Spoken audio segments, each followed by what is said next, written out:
কি হচ্ছে এখানে? হ্যাঁ এটা কি এই হাত দিয়ে পুড়ে যাবে তো।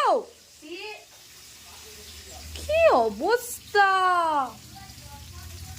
দেখো গাইস, আমার বোন আমার জন্য রান্না করছে। এখানে চিকেন ম্যারিনেট করে রেখেছে, আলু ভেজেছে। তোর এই বুদ্ধিগুলো খেয়ে দিয়েছে? তুই কি আমি দিয়েছি? তুই করতে বলিস নি, তোর থেকে শিখেছি। আমার থেকে শিখেছে? আমি বড় আর তুই হাত ফাত কোথায় পোড়াবি। ডাল ফুটে গেছে তো এদিকে,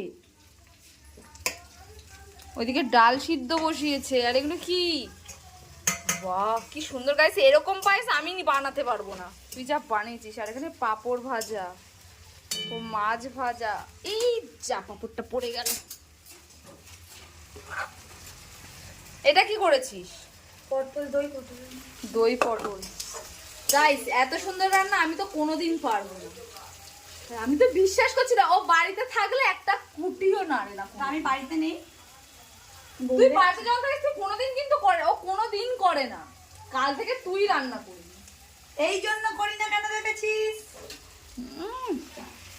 তুই এখন চিকেন বানাবি তো? আমার জন্মদিনে এটা বোনের স্পেশাল। আমি তেজপাতা দিই। ও চিকেন করছে তোর ভিডিওর জন্য তুই বাইরে যা, বাইরে যা, বাইরে যা। দেখেছো আজকে আমার জন্মদিনে আমাকে এমন বলছিস তো? তো যাই হোক আজকে বোন রান্না করতে পেট ভরে খাবো।